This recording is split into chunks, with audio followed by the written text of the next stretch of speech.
Beste mensen, ik heb de afgelopen week iets minder gepubliceerd, althans iets minder frequent. En dat komt omdat ik bezig ben met het voorbereiden op een aantal mini-documentaires. Het gaat over de zittende macht, zowel politiek als media, die met elkaar samen eigenlijk een soort kartel vormen. En het gaat over de Demming-doofpot, waar ik me ook over aan het inlezen ben. Dus mijn excuses voor de minder frequente uploads. Maar wat ik ook graag wil meegeven is, schrijf je in voor de nieuwsbrief. Want het is niet vanzelfsprekend dat dit geluid op YouTube kan blijven bestaan. Dus ik blijf benadrukken, ga naar www.crispijn.nl en schrijf je in voor de nieuwsbrief. Of word donateur. Ik wil trouwens ook alle donateurs enorm bedanken. Jullie zorgen ervoor dat dit in de lucht blijft. En ik wil jullie ook meegeven dat ik ook alle donateurs een bedankje ga sturen. Ik ga op een gegeven moment een barbecue organiseren. Het is nu winter, dat kan nu niet, maar dat gaat zeker komen. Dus voordat je deze video kijkt, of welke video dan ook, weet dat ik daar dankbaar voor ben. Dus schrijf in voor de nieuwsbrief, subscribe op dit kanaal, doe een duimpje omhoog en check de video. Crispijn. Er zijn twee controversiële onderwerpen waar je het niet over mag hebben. Dat is enerzijds Zionistische macht en anderzijds ras. En vandaag ga ik een video publiceren met Jared Taylor. En Jared Taylor, die ga ik zo meteen introduceren. Dat is best wel een controversieel figuur, want hij gelooft namelijk in verschillen tussen rassen. Nou, nu ben ik zelf een gemengd ras in die zin en daarom vond ik het ook interessant om hem te praten. Alleen, ik wilde toch een introductie geven, omdat heel veel mensen toch wel schrikken van dit soort onderwerpen. En kijk, de reden waarom ik dit onderwerp graag wilde aanhalen en waarom ik Jared Taylor ook zo graag wilde interviewen, dat is omdat we de afgelopen tijd heel veel dingen zien, zoals thema's zoals omvolking, de demografische transitie. Heel veel Nederlanders zijn tegen immigratie en tegen de AZC's, omdat het gewoon Nederland verandert. Alleen wat ik dus ook merk, is dat heel veel buitenlanders, waar ik ook enorm voor mee omga, die hebben daar moeite mee. Omdat zij dus vinden dat dat racistisch is. En ze zien het toch een beetje als, een beetje eng, weet je wel. Van, al die blanken die dan tegen AZC's zijn en tegen immigratie, zijn ze dan ook tegen mij? En ik praat met die mensen, maar ik vind het een beetje lastig om uit te leggen dat het niet erg is als Nederlanders tegen immigratie zijn en tegen AZC's. Of zelfs voor remigratie zijn. Dat is volgens mij een heel logisch fenomeen als jij geen minderheid wil worden in je eigen land. En toen bedacht ik me in één keer, en daarom ook deze introductie, mocht je het je gereed interesseren, spoel dan door en kijk het interview met Jared Taylor. Maar ik wilde er toch even van tevoren dit vertellen, omdat een minderheid worden in je eigen land, dat is namelijk, als ik met veel moslims praat en ik heb wel eens discussies daarover, over immigratie, en dan hou ik de parallel voor Palestina. Er was namelijk in 1933 een soort Hahaha Agreement, een soort alliantie tussen Nazi-Duitsland en Zionistische organisaties. En met die agreement emigreerden er 60.000 Joden naar Palestina. En op een gegeven moment werd het een soort meerderheid en in 1948 werd die staat ook uitgeroepen. Daar is lang van tevoren over gelobbyd. Allemaal dingen voor een mini-documentaire, maar dus het interessante is dat het Joodse volk, want mijn vader is Joods, mijn hele familielijn is in die zin Joods. En die zijn dus heel vaak vervolgd. Dus mijn familie aan mijn vaders kant, die komt vanuit Portugal door de Inquisitie. En daar werden ze verjaagd. En zij zijn ook van de lijn van de Arabische Joden, die uit Egypte kwamen, enzovoort. Dus Joodse mensen zijn het meest vervolgde volk ter wereld. En dat zit gewoon in je DNA. Ik zal een voorbeeld geven. Ik heb bijvoorbeeld tijdens de coronatijd voelde ik me enorm Joods. Want in één keer kreeg ik te maken met uitsluiting. En dat zit gewoon heel diep in mijn DNA, denk ik. Dat toen ik voelde dat ik uitgesloten werd, dat het een soort herinnering opbracht, genetisch bijna, van er gebeurt weer iets waardoor ik mijn land uitgekikt word. Dus die parallel wil ik even trekken naar Palestina. En dit is eigenlijk meer voor de migranten die kijken. Want de media, vind ik, dan is de links-progressieve media, hoe je het ook wil noemen, de liberale progressieve media, die schrijven over blanke mensen dat zij racistisch zijn. Dus de witte man is het grootste gevaar en de onderdrukker van allerlei andere minderheidsgroepen. En dat idee is heel erg ontstaan. Misschien een lang verhaal om daarover uit te wijden. Maar het idee bestaat dus dat blank is slecht. En als je trots bent op je blanke huidskleur, dan ben je een racist en dan ben je fout. Alleen het gekke is, bijvoorbeeld ik speel bij een voetbalclub met 20 verschillende nationaliteiten. Afrikanen zijn heel trots op hun huidskleur. Moslims zijn heel trots, Arabieren zijn heel trots op hun heritage, zoals je het noemt, hun erfgoed. Chinezen zijn dat ook. Alleen de enige groep die het niet mag zeggen zijn blanken.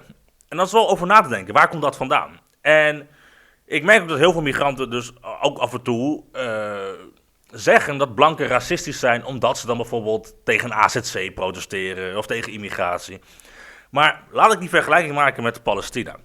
Er kwamen 60.000 Joden door die Hahaha Agreement naar Palestina. En later is de Joodse staat gesticht. Het Joodse volk begrijpt als geen ander dat een minderheid worden of een minderheid zijn enorme risico's met zich meebrengt. Want dan word je namelijk soms uitgesloten of je land uitgezet, of in ieder geval het land uitgezet. En dat komt natuurlijk voort uit die diaspora. Hè, dat er heel veel Joden waren die een minderheid waren in hun eigen, althans in hun land waar ze zijn opgegroeid. En ik denk dat het belangrijk is om dit ook te beseffen, dat eigenlijk de blanken op dit moment, de blanken, ik kijk niet naar kleur, ik beoordeel iedereen op zijn individuele kwaliteiten en gedragingen, dus ik kijk niet naar kleur, ik ben niet een racist in die zin. Maar ik denk dat blanken eigenlijk een soort van de nieuwe Palestijnen zijn. Als je begrijpt wat ik bedoel. Dus de meerderheid in Nederland, we hebben een bepaalde cultuur en er komen allerlei mensen van andere culturen. En dat is niet per se slecht, maar het zorgt ervoor dat blanken een minderheid worden. En als je kijkt bijvoorbeeld naar Zuid-Afrika, waarin blanke boeren gewoon worden beroofd nu, enzovoort. En dan kan je natuurlijk zeggen, ja, maar zij onderdrukten vroeger ook de zwarten. Whatever. Dat betekent natuurlijk niet dat we dan in één keer wraak moeten nemen en hetzelfde moeten gaan doen bij de blanken. Dat is volgens mij niet een logische gedachtegang. Maar de Joodse staat werd uitgeroepen en het was dus een numbers game. Het was een demografische verandering van het land, waardoor het in één keer Israël werd. Natuurlijk, er is ook gelobbyd enzovoort, kunnen we heel lang over uitweiden. Maar uiteindelijk is het een demografisch probleem. En het Joodse volk begrijpt dat als geen ander, dat je dus geen minderheid moet worden in je eigen land, want dat brengt risico's met zich mee. En daarom is mijn vader bijvoorbeeld van de lijn die ook naar Nederland toegekomen is vanuit Portugal, vanwege de Inquisitie, omdat ze een minderheid waren. Dus ik vraag aan de allochtonen empathie voor de Nederlander die graag zijn cultuur wil behouden. Dat is volgens mij heel logisch. En die mensen zijn niet racistisch. En in Palestina zijn ook heel veel mensen eigenlijk een minderheid geworden als Palestijnen. Dat is ook de reden waarom bepaalde bewegingen in het Israëlische parlement en het IDF zoveel mogelijk burgerslachtoffers maken in Palestina. Omdat zij beseffen dat het een demografische strijd is. Dus het is een strijd om een meerderheid zijn in dat land. Dus daarom zijn ook heel veel kinderen in Palestina, omdat Palestijnen heel veel kinderen maken, omdat ze weten dat ze anders uitsterven. Het klinkt heel erg middeleeuws, hoe ik het nu allemaal uitleg, rassen, stammen enzovoort. Maar begrijp wat ik bedoel, het is een grote lijn. En daarom wil ik eigenlijk dus deze introductie doen voordat ik dit interview laat zien. Dus mocht je deze introductie bekeken hebben, subscribe even op mijn kanaal. Like en deel het vooral. En ik wil nog één voorbeeld aangeven. En dat is Dave Chappelle. Dave Chappelle is een comedian in Amerika, een zwarte comedian. En hij had een heel mooi betoog bij SNL, een soort Saturday Night Live, een programma in Amerika. En het ging over de bosbranden in Los Angeles. Er waren heel veel bosbranden en heel veel mensen moesten hun plek verlaten en hun thuis verlaten. En hij vertelde daarover, hij maakte allerlei grappen over. En aan het einde vertelde hij een verhaal over Palestina. En ik vond het einde zo sterk. En dat heeft mij ook geïnspireerd om deze introductie te doen. Omdat ik denk dat het belangrijk is om empathie te hebben voor verschillende volkeren. Dus ook het Joodse volk, ook het Palestijnse volk en ook het Nederlandse blanke volk. Ik voel het altijd een beetje raar om te zeggen, blank enzovoort. Maar goed, dat is een soort Pavlov-reactie wat we hebben ontwikkeld. Van, als je zegt dat je trots moet zijn op je huidskleur, dan ben je gelijk een... Nee, relax.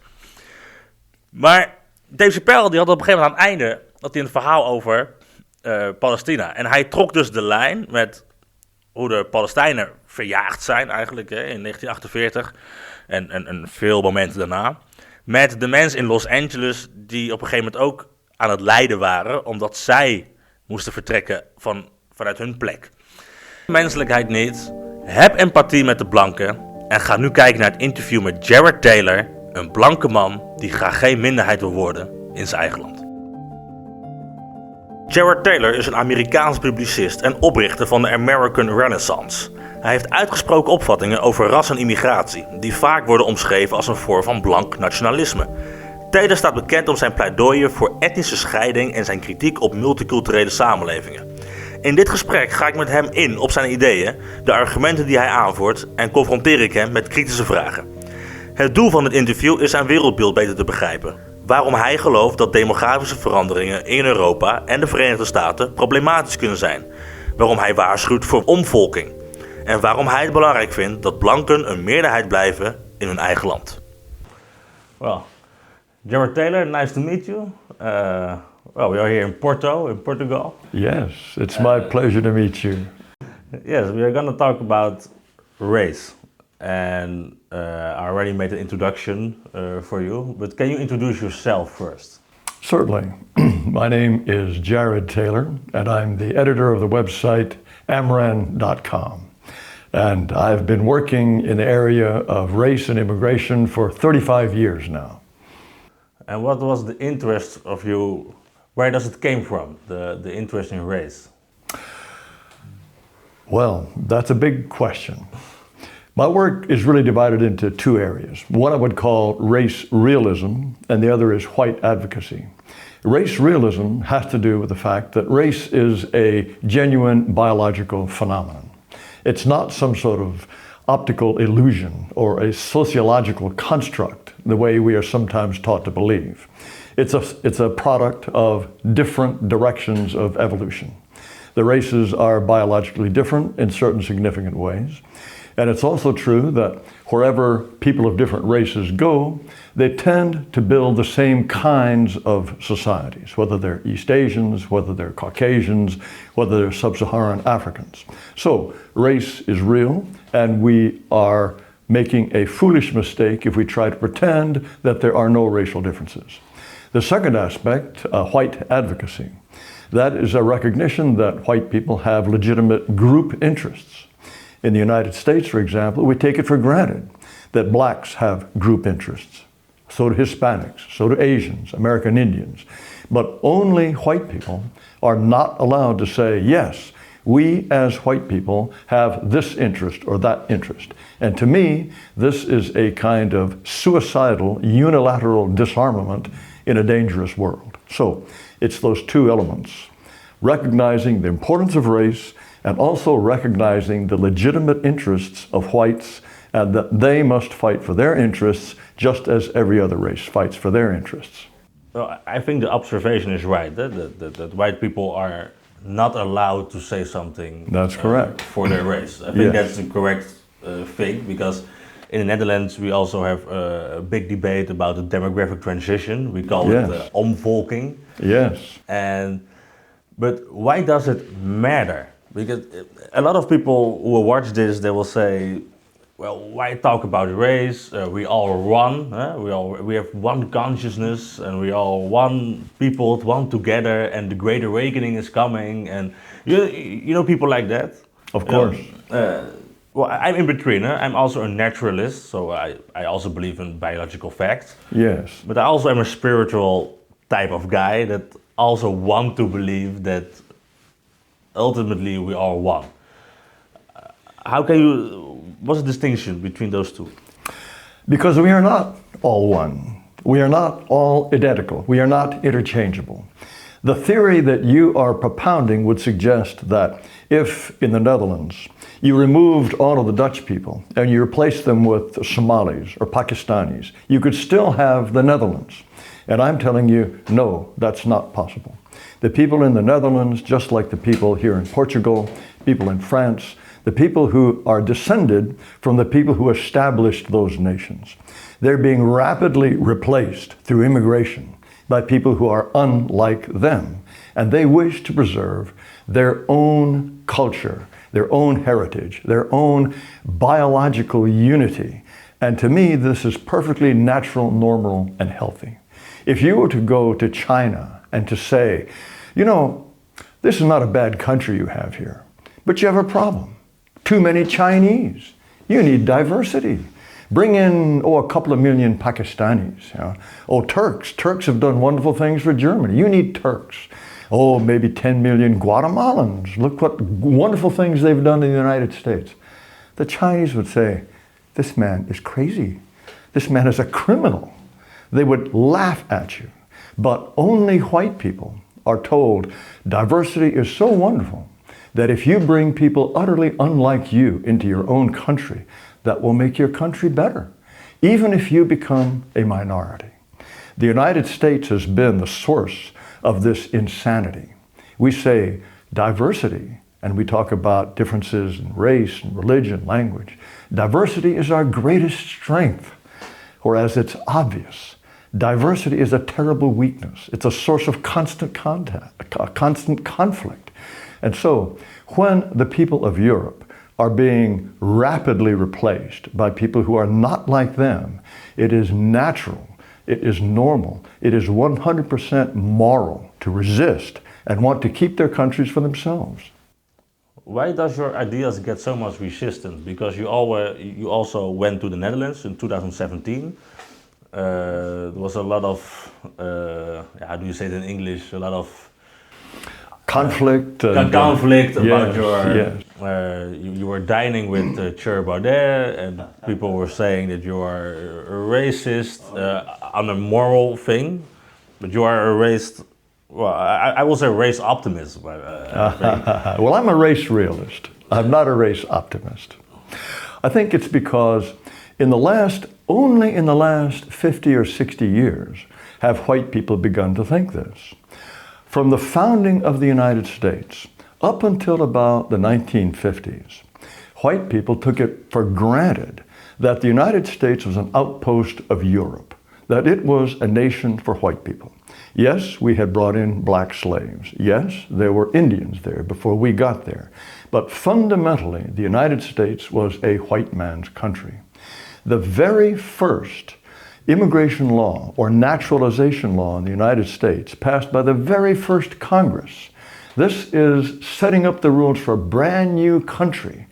It met in 1789. We have a new country. We have to decide who can be an American. And the law was you could become American if you were a free white person of good character. The United States was founded explicitly for white people. And it was this way we had an immigration policy designed to keep the United States majority white until 1965. So only then have things begun to change. So my view of the United States is one that is faithful for that of the founding fathers and probably for every single American president up until about John F. Kennedy. They all took it for granted that this was a country for white people. Yes, but you are now saying, well, people will interpret that like you're saying that it was before better than now. Yes. Because a lot of people will say, yes, but segregation was wrong, the race laws were wrong. So how do you see that? They can say whatever they like. What I'm telling you is that the conception Americans had about their country was the one that is still held by Japanese for their country, by Vietnamese for their country, by Turks for their country. If you told the Turks, oh, no, you need more people from everywhere, South America, you need people from Africa, they would say you're crazy. No, Turkey is for the Turks. It is only white people. Only in Europe and wherever you find white people, whether it's New Zealand, Australia, Canada, the United States, we are the only people for whom it is considered immoral to say, no, this is our country, this is for us. And so we have to fight against that. And this is a recent development. If we do not stand up and say to people who wish to come to our countries, no, Our ancestors built this for us. We are happy for you to develop as best you can where you are. You must bloom where you were planted, but we need a place where we can be us. As I like to put it, we have a right to be us, and only we can be us. And there is no hostility implied in this. I don't want for white people anything I'm not happy, delighted to grant to all other people. Let African people, let Latino people, let Asian people, let them have their own wonderful countries. I want them to build the best possible countries for themselves, but white people must have the right to be majorities forever in their own homelands. Yes, but the truth is that it's already too late. Not too late. It's never too late. No. Why not? Why not? Here in Europe, there is a rising consciousness, and it is making progress all the time. And it can be summarized in one word: remigration. The people outside of Europe, they came, they can leave. Not only can they leave, they must leave. And only if they leave can Europeans survive as a distinct people. Ultimately, we are talking about a kind of extinction. If non-whites from all around the world come piling into Europe, then eventually they will elbow Europeans aside, and European people and their culture and their heritage will disappear. I think that would be a great tragedy. Imagine, as I said before, if people were pushing into any other country, Mexico, for example, if white people were pouring across the border and insisting on bilingual education, teach us in English, voting papers in English, if they were buying up radio and television stations, broadcasting in English, and if they were saying, no, pretty soon we white English-speaking Americans, we're going to be the majority in Mexico. Could you trick the Mexicans into thinking, oh, this is cultural enrichment? Could you trick them into thinking, oh, it's too late, we'll just be all gringos? No, they would fight you to the death. Yeah, I understand what you're saying, because I already told you before we had this interview, I had a neighbor that was Dutch, and I grew up in the Schilderswijk, a ghetto in the Netherlands. Very multicultural, lovely people, I have a lot of friends there, but when I was young, I was very, how do you say that, I had immediately the perspective of the old white person. I took that perspective because my mom was working, and so I went to the neighbor, he was caring for me. And I always walked with him into the ghetto. Yeah. And we went to the Turkish supermarket, in the Netherlands. And he can't speak in his own country. Right. He can't speak. Because he can't speak the language. Exactly. Everything has changed. So yes. I understand the perception of the whites. How do you call that? It is perfectly normal. If you are a Dutch person, you don't want to walk into a neighborhood and everyone is different. Everyone speaks a language you can't understand. This is a horrible thing. And this has happened in Europe in just a few decades. The demographic transformation has been very, very rapid. And this is what the French philosopher René Camus calls the Great Replacement. And this is something that is unprecedented in human history. Is it an agenda? No, I don't think it's really an agenda. I think it's the fact that white people have built some of the most successful, desirable countries in the history of mankind. And it's perfectly understandable that people from Pakistan or people from Somalia, people who come from failed countries, they want to live among white people because we build these wonderful countries. So there's no particular agenda going on here. It's the natural desire for those people from the third world to live in a place where they can live better. However, in doing so, they are destroying the very beautiful and bountiful things that Europeans built for their descendants. I can assure you, the people that built Portugal, which is where we are now, the people who founded it and fought for it, They did not build it with the idea that this generation of Portuguese was going to give it away to Africans or Muslims. No, they would have slit their wrists before they thought that something like that would happen. Yeah, that's a weird thing about all races are they have a very big conscience about race, you know. So I play at the football club, multicultural, Muslims, Arabs, black people, and they are a team. We are a team, but when we are drinking at the bar, you see that the Moroccans will go drinking with the other Moroccans. Of course. You see that black people, well, slightly more are more drinking with the other black people. Yes. It's like a natural flow of people. That's right. Because myself, because I have a different position on this, because I'm mixed race, so my perception of the world is a little bit different. Yes. But first, before I became race conscious, you know, that there is a biological fact. Yes. I always thought, no, it's cultural. It doesn't matter. We are individuals. It's your culture or your religion or something. But a lot of white people always say, because white people are very, how do you say that? Very scared to say to be an advocate for white interest. So that's right. A lot of white people are saying things like, do not say the race thing. They are saying things like, well, my country is changing, or I don't feel very home here. And then you say, why? Well, because I don't know, you know. And they're playing little game, but a lot of people don't want to mention because it's not white. And exactly. I understand it, but a lot of people that will watch this, and a lot of my followers also, they will say, why this excessive focus on the term white and black, and because it's also a division, you know? Or not? Division is part of nature. Men are different from women. Children are different from adults. And if we pretend that men are just like women, we will build a society based on sand. And if we build a society on the assumption that black people are identical to white people, we build a society based on sand.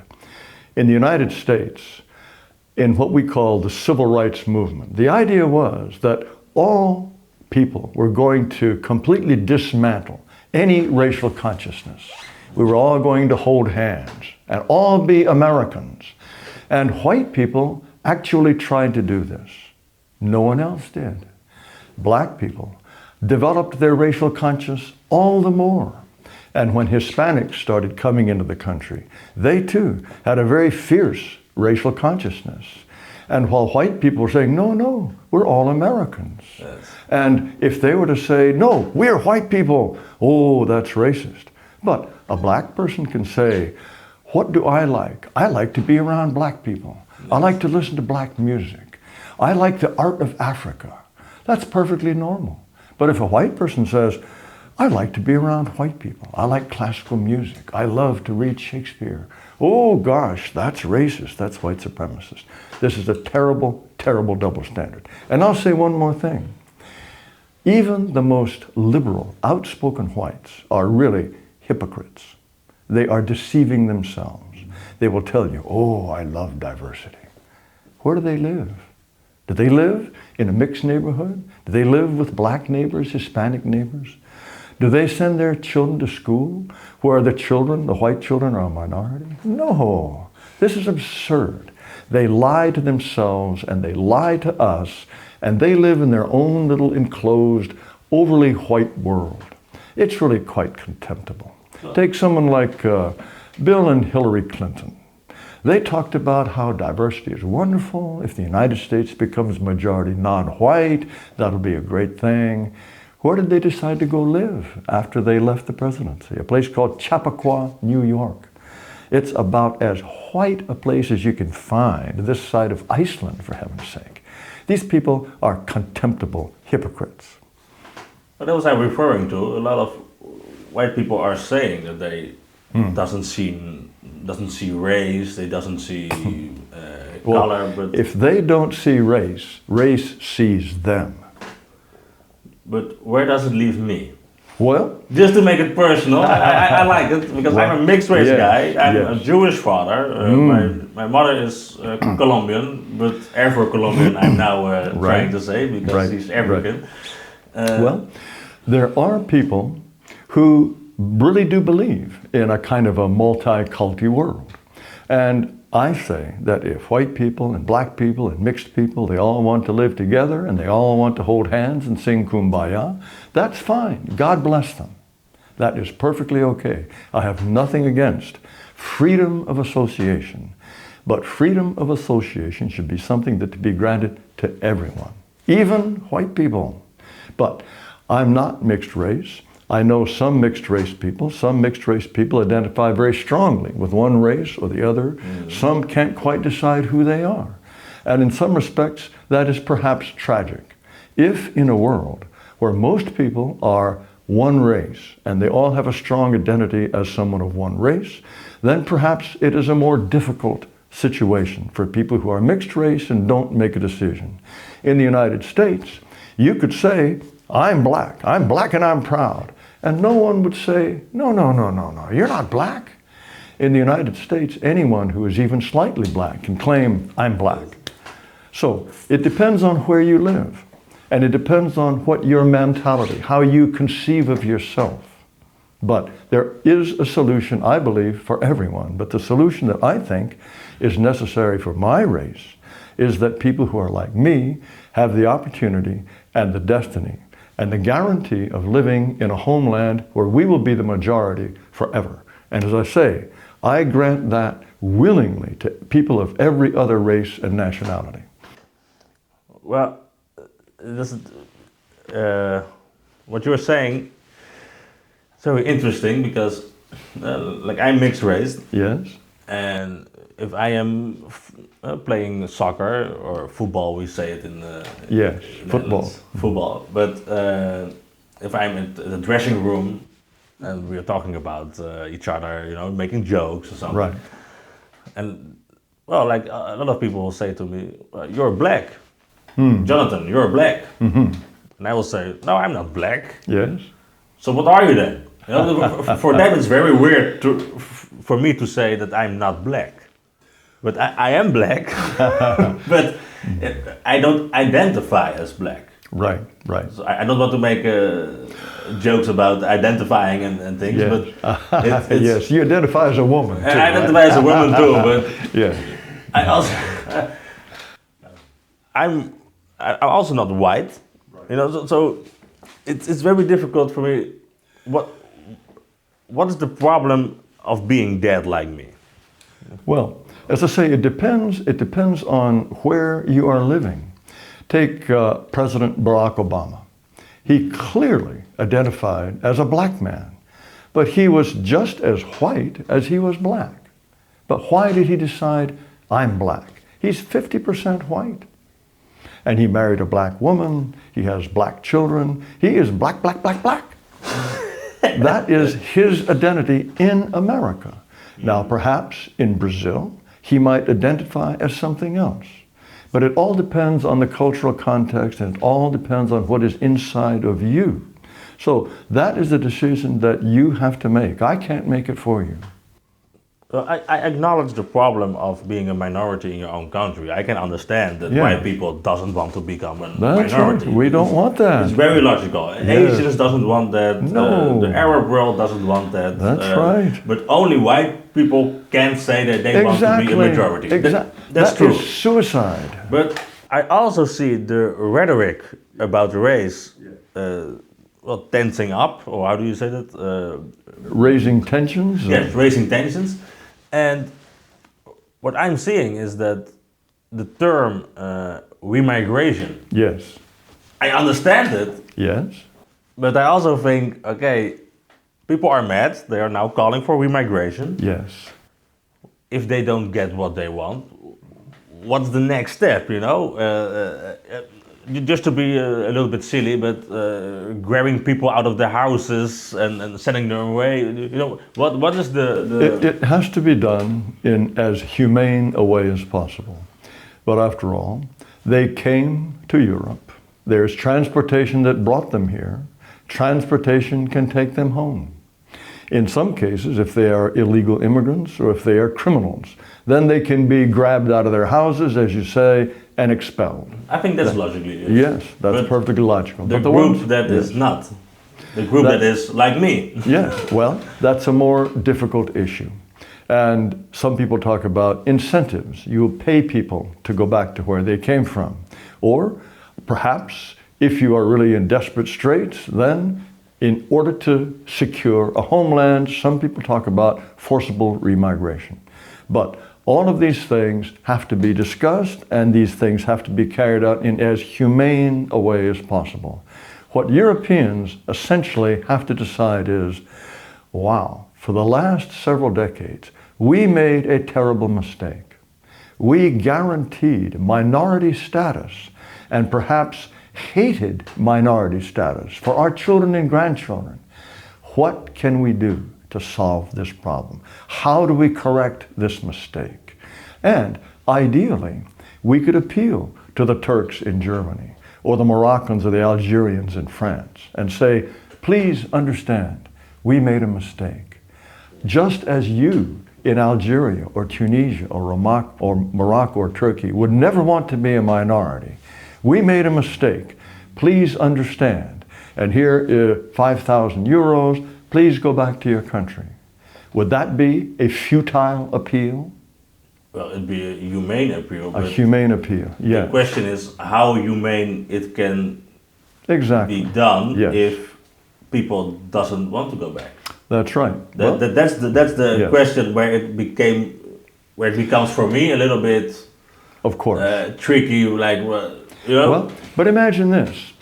Imagine if the idea of remigration became almost universal in Europe.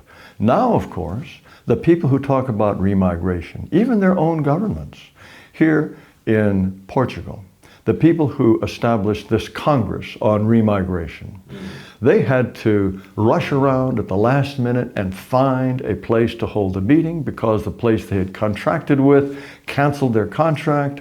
All the media were saying these people are racists, white supremacists. So people who support remigration are working in a very hostile environment. And under those circumstances, if you are a Moroccan living in France, then you say, oh, even the French government says remigration is bad, remigration is racist. Of course I can stay here. What if the entire government, what if all of France was saying, we made a mistake, please go home? If the environment were completely different, I think it would be much more likely that the people from outside of Europe would voluntarily go back. Because now, as I say, in France, they pick up Le Monde. Le Monde, the main newspaper. It says people who support remigration are horrible, racist, wicked people. Okay, France wants me here. What else are they supposed to think? Whereas if the entire mood of the country were different, then they might begin to think, well, gosh, maybe they have a point. Maybe France did make a mistake. Maybe it's wrong for me to be here. And they would be more likely to go back. I think a lot of people, because I speak with a lot of people that are immigrants, you know, yes, because yes. I'm playing at a multicultural football club. They all identify with their own race. Of course. That's true. Yes. They all identify with their own religion, own yes. culture, own yes. heritage. Yes. But there are also a lot of that are playing, they are working here, they build something up, yes. and they don't want to leave. But you know, if you ever ask them, if you ever say to them, can you not be sympathetic to the Europeans who say, there are too many of you? Is that wrong for them to say that? I don't think it's wrong, but I think it's wrong to say to people that doesn't want to leave, that do not want to leave, that they have to leave. Because they already, they built everything up, they're friends here, they worked here. Yeah. I'm talking about the people that are contributing. I'm not talking about the illegal immigrants or the ones on welfare. And yes, for me it's the moochers. Yes. Yes. Well, as I say, I think that the entire moral discourse in Europe has to change. It begins with a kind of metapolitics of creating an environment in which all Europeans basically agree we made a mistake. We made a mistake and we must correct this mistake effectively but humanely. And how do we go about it? And I believe that if that were the general discourse in Europe, then it would be much easier to convince the non-Europeans to go back. Now, ultimately, does remigration mean that you have to go back, like it or not? That will be a debate for the future. But ultimately, it's a question of survival. And survival is the first law. Survival of the right race. Yes, yes, or the survival of the French people, or the German people, or the Italian people. Again, I believe, well, for example, I've known many Asian Americans, and it has never occurred to them to think that white Americans might not want to become a minority. I remember talking to a Korean American. His parents had come to from Korea as immigrants. He grew up in California, and he discovered that I am a white advocate. And I said, well, what would you think if people from all around the world were moving to Korea? Korea, of course, is homogeneously Korean.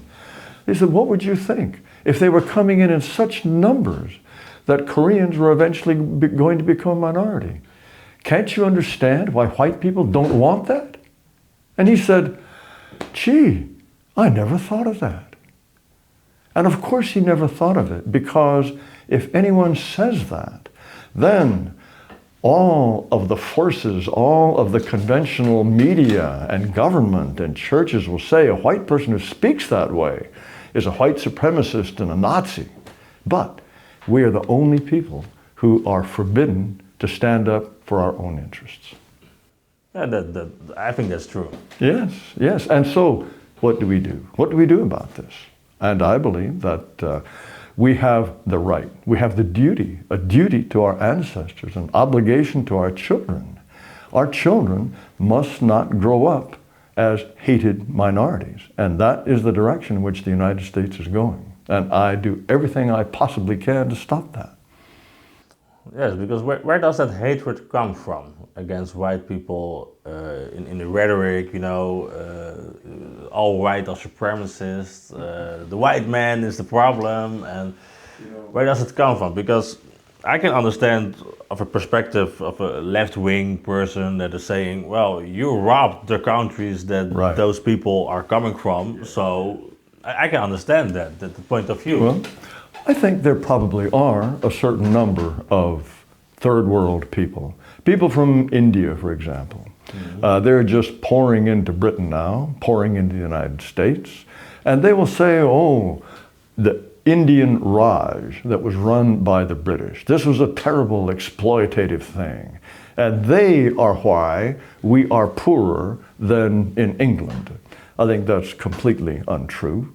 Or the Africans from the former French colonies, people in Senegal, for example, they'll say, well, we're not as rich as France because France came and exploited us. I think this is completely foolish, but it is a way of comforting themselves. Because I believe if the white man had never showed up in sub-Saharan Africa, would they all on their own have discovered nuclear reaction? Would they have invented jet airplanes? No, no, they would still be living as they were before white people showed up. Why do you think that? Excuse me? Why do you think that? Why do I think that? Because before Arabs showed up in sub-Saharan Africa, before white people did, there was no written language. No one had discovered the wheel. There were no domesticated animals. There was no mechanical... People despite this. People despite dispute this. Dispute this. Sorry. There is some obscure, perhaps proto-written language that was in Ethiopia, but it might have been influenced from the north. But if there were written languages in Africa, where's the literature of pre-contact Africa? There's no literature. There's no literature. And there is no reason to think that if there had been no contact with the outside world, that Africa would have made much progress. It's the same with North America. When Columbus showed up, the Indians were living in the Stone Age. Now in South America, they were much more advanced. But are we to think that they would suddenly have discovered nuclear fusion? No, it wouldn't have happened. But in any case, I think that the idea of colonialism is a reason to say, well, the reason we are poor is because those white people stole our wealth. I think that's part of it. Also, I think there is a kind of envy of Europeans, a kind of realization that deep down inside, I think certain third world people realize that white people build these orderly, successful, trusting societies that are different, and they have to admit they're better than the societies that they came from. And I think there's a deep resentment about that. It's very unfashionable to talk in those terms, but I believe that's part of the hatred of whites. And then, of course, at the same time, you have all the liberal whites telling them, certainly in the United States, we say to black people, you know, the reason so many of you are in jail, the reason so many of you are poor, is because of those wicked white people over there. Oh, wicked racist policemen, wicked racist judges, teachers, politicians, everything that's gone wrong for your people. Institutional racism, right? Yes, all due to institutional, systemic racism. Where's the racism in the system? It's in the air somehow. This is all crazy. But when even white people are telling black people or Hispanics or American Indians, all of your problems, they come from those folks over there. Of course they will hate white people. To me, it's sometimes surprising that the expressions of hatred of whites from blacks are not more common, because they're constantly being told that white people are grinding them down every day. Unconscious racism. What is this kind of foolishness? Well, I experienced that in my life also. A lot of migrants who lived with me, they always tell that the Dutch are racist, and well, I applied to a job and I didn't get them, and they always, oh, it's because you're black or something. I thought, what's your sense? Do you think Dutch people are racist? Have you been ground down because you're not Dutch? No, I never talk about racism. I sometimes talk about, how do you say that? Help me even, Lodi. Vooroordelen. Prejudice. Prejudice? Prejudice, yes. A lot of people, yes, I believe that are prejudice. Like, well, he's black, so maybe he has a more kind of chance to be a criminal. Well, Statistically. that's statistically true. Yeah, that's true. So they will see me with that point of view, and I have to prove them that I'm not. But I'm very glad to prove that, because I am not. But a lot of migrants, I think they see it like, oh, they're racist. But no, it's just, well, we always see on the news, like in the Netherlands, you have a program called Opsporing Verzocht. It's a program where they are searching for criminals, and all those photos are all Moroccans or. And Moroccans also acknowledge that statistically that they are. That's not a controversial thing to say in my football team. It's not controversial to talk about it. They all know that black people are more statistically. Also, black people themselves know that. So it's only for a white person to say that about those groups that it is controversial to say that, because there is something about white people. But I also have criticism of white people. I don't like the way you dance. You don't like waltz? You don't like tango? No? Tango. Waltz is wonderful. Rumba, foxtrot, they're beautiful dances. You don't like our, but well, you have every right not to like our dances. That's fine. You have your dances, we have ours. That's beautiful. Yes, because in a way you can say that you are the advocate of true diversity, because In what sense? In a division. Because you don't want to get mixed. Because if everyone is getting mixed, then it's not diverse anymore. No, it's nothing at all. It's some sort of mishmash. It's some stew. No, I agree. I am an advocate of true diversity, because only if there is a certain amount of separation, and proud separation, only then can there be real diversity. But this whole question of white racism, I always find it very interesting when I meet an African immigrant to the United States.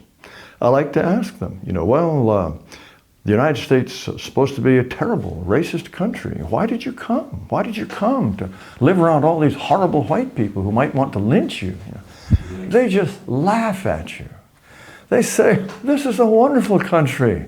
And I say, look, all of the African Americans, they will tell you, America is a systemic, they laugh at that. In fact, there are African immigrants, they're Caribbean immigrants to the United States. They don't want their children to associate with black Americans because they have this terrible idea about the United States. They say, no, this is a great country. So it all depends on your perspective.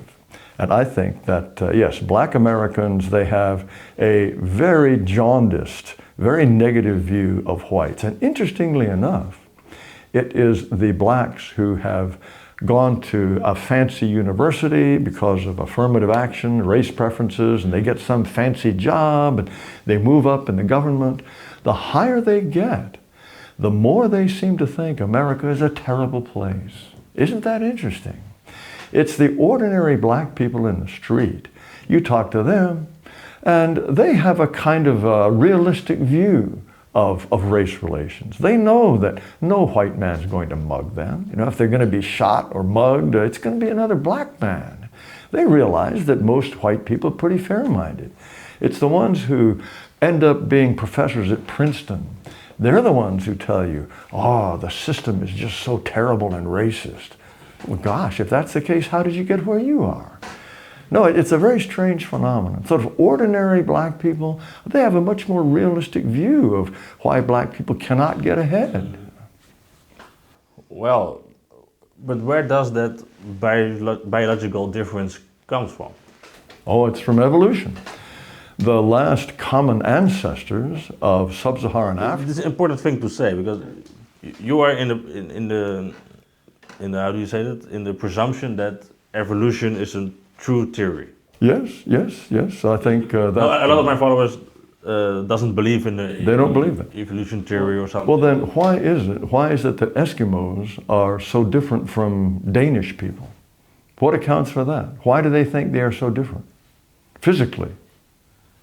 I don't think aliens or something. Aliens. I don't know. Well, the point is, I believe that over the course of thousands of years, hundreds of thousands of years, evolution resulted in the different kinds of human groups we have in this world. And imagine the kind of evolutionary process that would produce people as different as Japanese and Australian Aborigines. They're very different, physically different. Even their bone structure is different. Their DNA is different. And would we imagine that the evolutionary forces that produced such dramatic physical differences, would the brain be the only organ that did not evolve in a different way? No. The brain is subject to evolutionary forces just like every other part of the human body. And so I think it is possible to even evaluate racial differences in average IQ, for example. This has been something that has been studied over and over and over and over again. And all the race deniers will say, oh, this is junk science, this is pseudoscience, this is all racism. I think we have to accept the data as they are. And according to the data, East Asians on average have a higher IQ than Caucasians. I accept that. That's the way the data show up. And I believe that's what explains the remarkable performance of Japanese, Koreans, and Chinese in the United States. They make more money than white people. They're more likely to get into Ivy League universities. They have lower crime rates. They have lower illegitimacy rates. If you're talking about objective criteria, you could say that East Asians are superior to Caucasians. So we have to accept the data. And this, to me, is a product of many thousands of years of evolution under different environments and different cultural settings. But why is that? Why? That one group has, on average, a higher IQ than another group. Why is that? Well, one theory has to do with surviving in cold winters. If you are living in Europe, you have to think ahead, because compared to living in some tropical climate where there is fruit on the trees all year round, you don't have to prepare for the winter. If you're living in a northern climate, you have to save food to get through the winter. Also, in order to survive, people have to band together to bring down big game. It's much easier to live in the tropics. And as a matter of fact, the further you go towards the equator, generally IQ declines, because you don't need as much intelligence and IQ to live in an easier environment in which food is more plentiful. Is that why the Jews have the highest IQ? Because they always were persecuted. How do you say that? Persecuted. Persecuted. There are various theories about why Jews have the highest IQs. And one theory is that compared to Occidentals, compared to Europeans, in Europe, the priests, who were often the smartest people, they were chosen because they could read and write, they couldn't have children. Whereas rabbis, under the Jewish tradition, they often are very desirable husbands. They have many children. And so perhaps that had something to do with it. I'm not quite sure. Also, if they were living under very difficult circumstances, they had to live by their wits. They had to be money changers. If they couldn't be farmers, they were excluded from certain professions. Yes, it is entirely possible that only the smart ones survived, but there's no question about it. Ashkenazi Jews, they're the smartest group in the world. Oh, that's not... Yeah, I'm Sephardic, so... Oh, yeah, oh, too bad. Too bad, too bad for me. But there's some very smart Sephardic Jews too. It's all on a distribution. Yeah?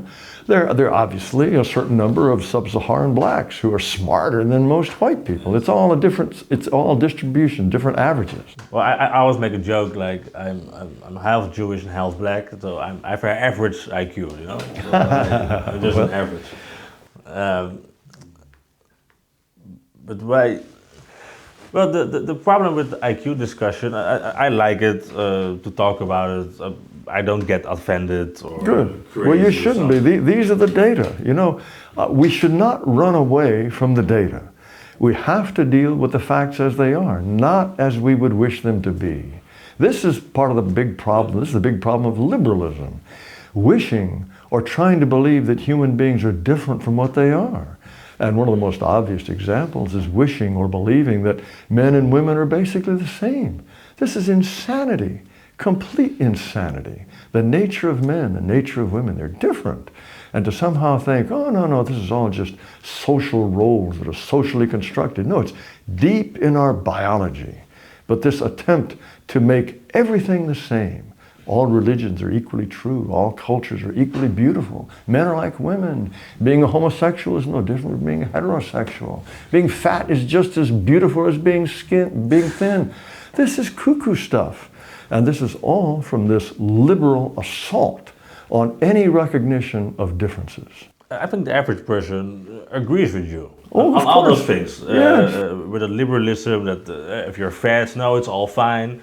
But under a race issue, everybody is oh no, I don't want to talk about that because that's right. Racist or something. Exactly, yes.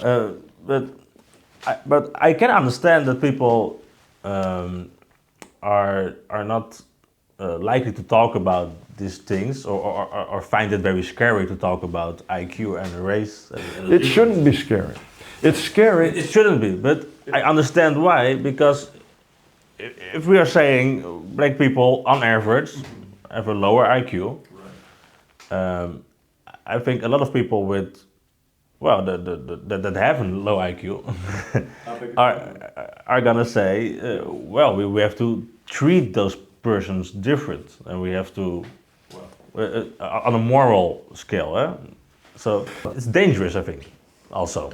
I had an astonishing conversation once with a very liberal girl. I was living in San Francisco and I met her at a party.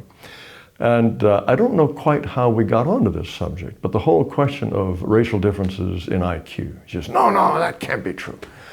And I said, well, and then I spent maybe 10 minutes telling about the evidence for this, racial adoption studies and genetic studies and cross-cultural evaluations.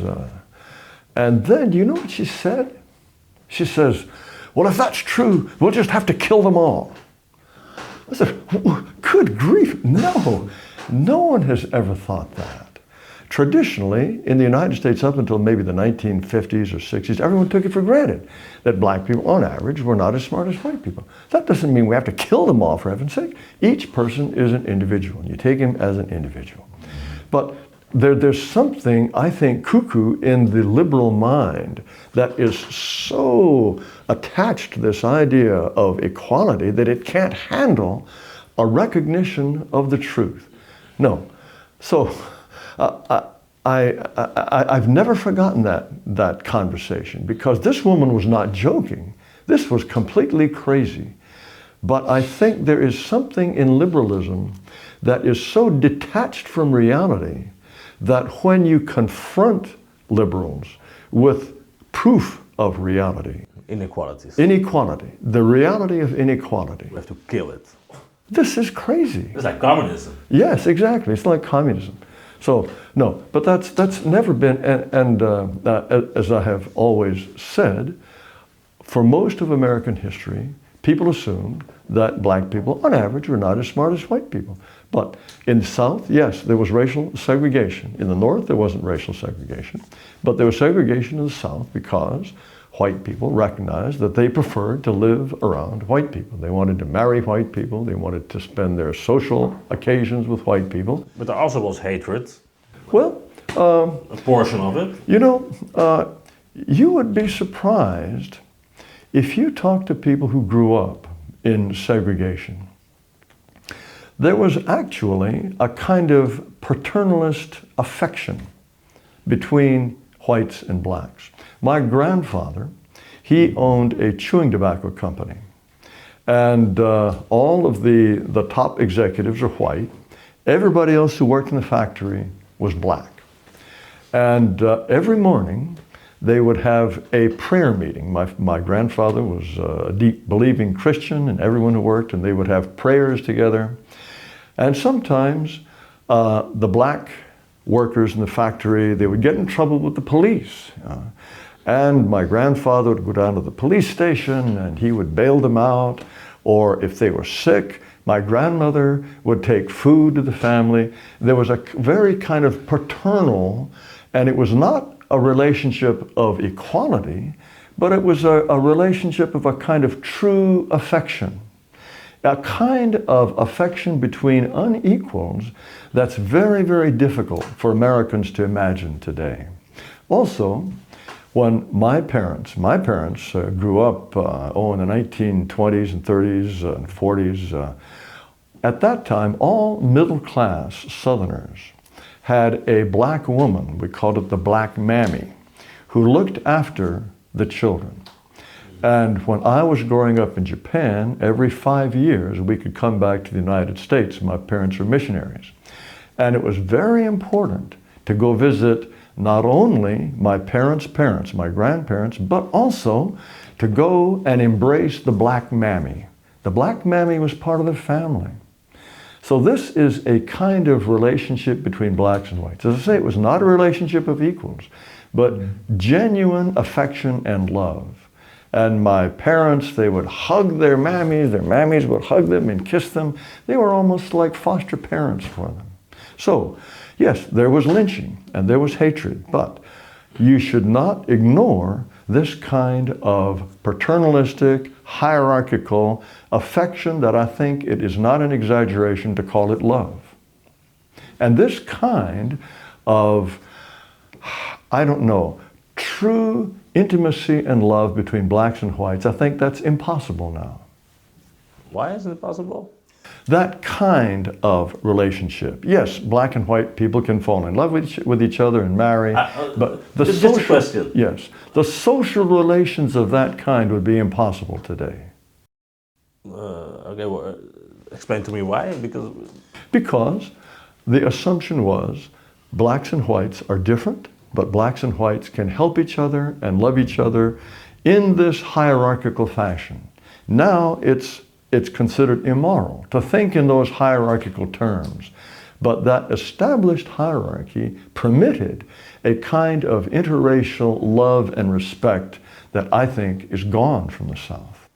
And also interracial relationships? Me, myself, I am in interracial relationships. No, in the South, interracial relationships were considered very bad manners. Why is that?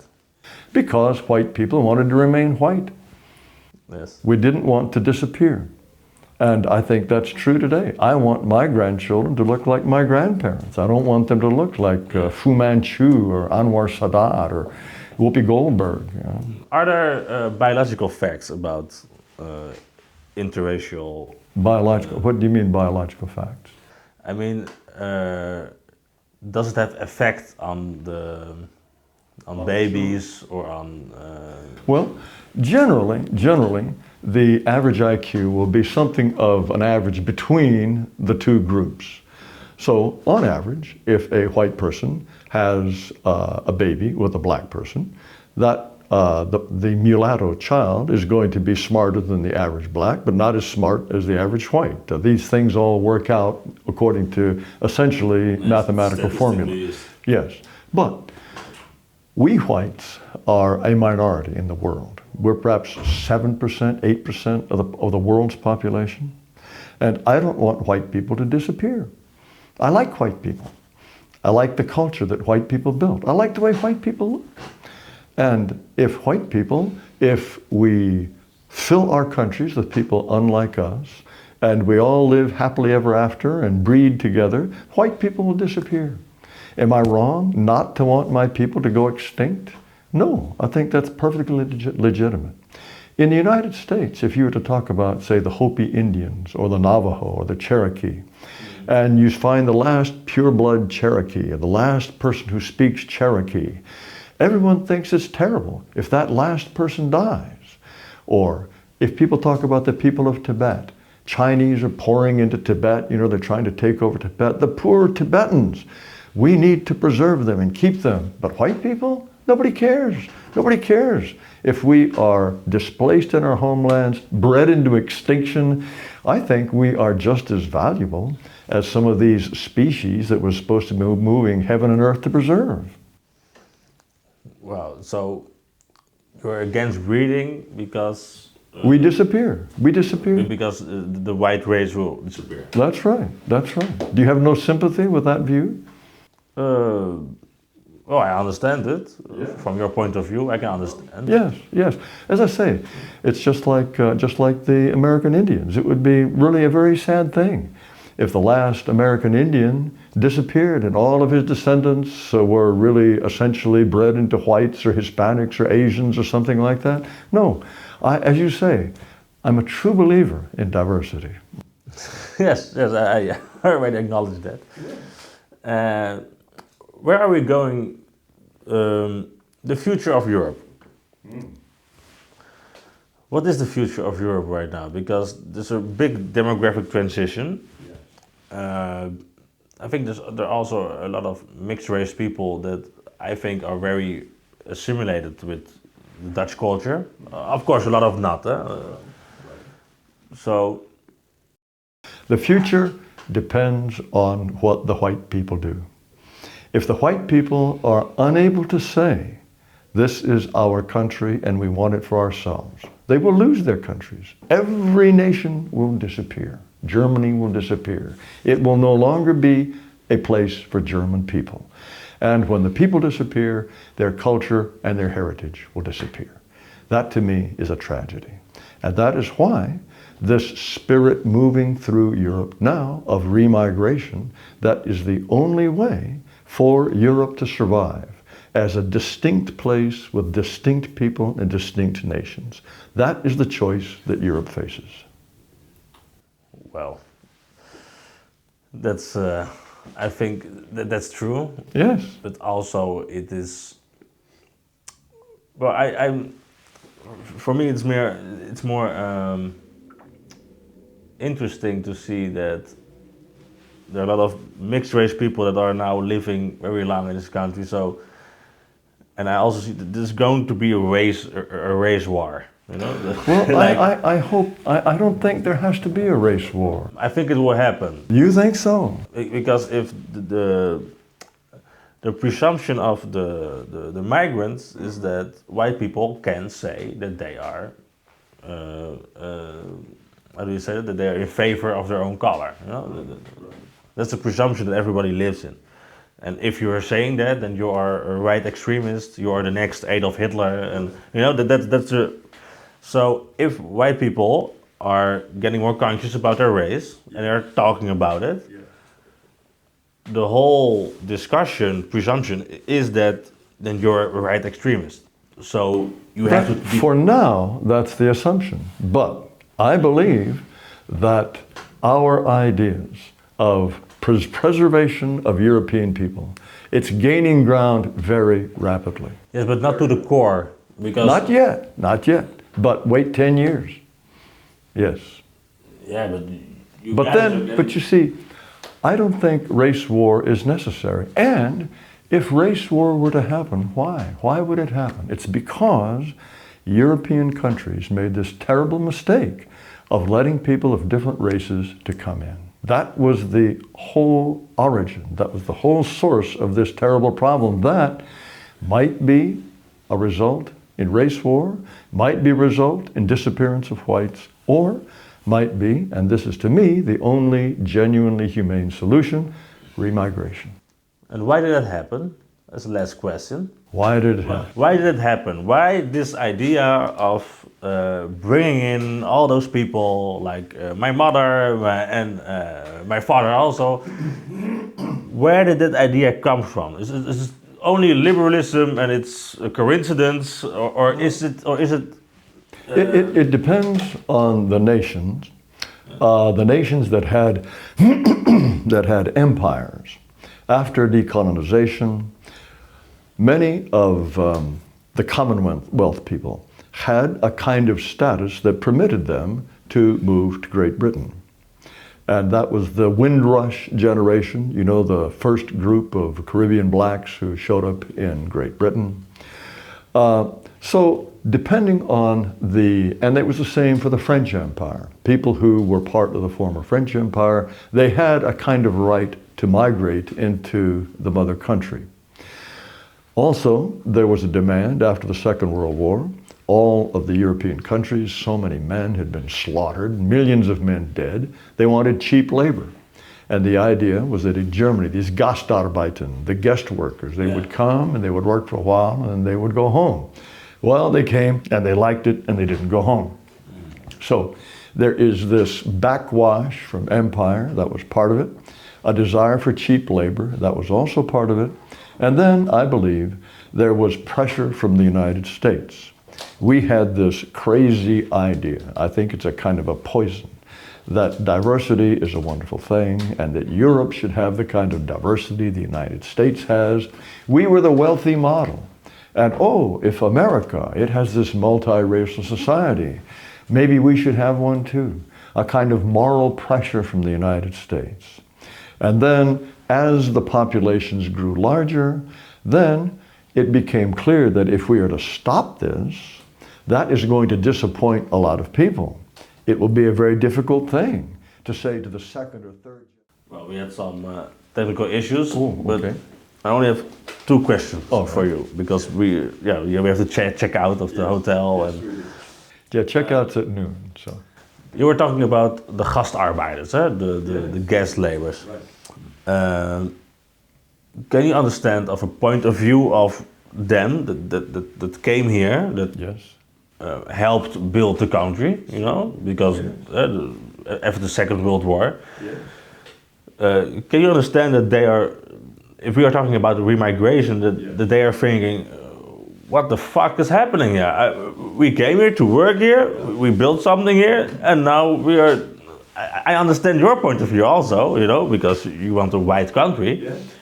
But I also understand the people that, well, we came here for cheap labor, you know. So that's why I think there's going to be a race war, because it's on both sides is resentment, and maybe I can ask the second question also, because that's also it's related to the first question.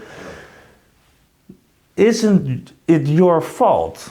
You white people, less children. The fertility of white people is very low comparing to the foreigners. That's right. So and it's white people that are cutting their dicks off and saying that they are women. Yes. It's the I agree. It's black people that are stealing your women, like me. You understand what I mean? It's like you guys fucked it up. We did. We made a mistake. We made a terrible mistake. And if we don't correct this mistake, we die. It's as simple as that. So how do we correct this mistake? And it will be unpleasant for those who came to northern countries. Too bad. But as I said to you, survival is the first law. We have a right to survive. And we must take whatever measures are necessary to ensure that survival. I don't think it has to end up with race war. As I said before, if the general climate was one of, we made a mistake, we need to correct this mistake, rather than all of the major media saying, oh, these people want remigration, they're bad, bad, bad, bad, bad. No, please stay. You make our world wonderful, all of you non-whites. If the remigration idea were a mainstream idea, then I think we could all sit down together and say, how are we going to solve this problem? I don't think it has to go to race war, but if it is a choice between race war and the extinction of my people, let there be war, 100 times war, because I don't want my people to die. Well, we're talking about evolution. One more question, because now I'm getting interested. It's very, you know, we have to end the interview because the hotel and we have to check out. But one more, because what did I want to say? It was about about the fact that evolution, right? So the IQ is higher because you have to live in difficult circumstances, so that's logical. Well, it's also evolution, and in a way that white people are now distinguishing, because you yourself made that mistake. Yes, we made that mistake. So the consequence of that is that your race will disappear. We are suffering the consequences of a terrible mistake. Of your own mistake. Yes, it's our mistake. No, I don't blame a El Salvadoran or a Guatemalan or a Honduran who wants to come and live in the United States. He lives a better life. He benefits from the achievements and the abilities of my ancestors. Yes. I can't blame him for wanting to come. I blame the people who let him come. Those are ultimately the true enemies of my race, are the people of my race who started this terrible great replacement. Those are the true enemies. And so, in a way, ordinary white people, ordinary non-white immigrants, they are the victims of this terrible mistake. So, how do we solve the problem? So I say, recognize it's a mistake, recognize that it is a matter of life or death for my people to solve this mistake. It's not a matter of life or death for third world people. Third world people are not threatened. Moroccans, Tunisians, Turks, there are plenty of them. They are not going to go extinct if they have to leave Europe. No, we are the ones who are threatened with extinction, and we must do whatever it takes to stop that horrible consequence. Thank you for having me. It's been my pleasure. How was my English? Oh, your English is quite good. But ordinarily you do your interviews in Dutch. Yeah. My first time fully English. Oh, really? Yeah. Oh. No, you did fine. It's an IQ thing, I think. Well, how many languages do you speak? Spanish. Oh, Spanish. A little bit, because I don't live with my mother anymore, so I'm less talking Spanish. Je hebt gekeken naar het kanaal Chris Pijnpunt. Het kanaal waar we alle pijnpunten van de wereld bloot proberen te leggen. Vanuit het oude journalistieke principe, namelijk publish and be damned. Publiceer en word vervloekt. Dus schrijf je in voor de nieuwsbrief op www.chrispijnpunt.nl om ook video's te ontvangen die we niet op YouTube kunnen plaatsen. En mocht je het echt waarderen, doe dan een donatie op www.chrispijnpunt.nl en zo help je dit kanaal mee groeien.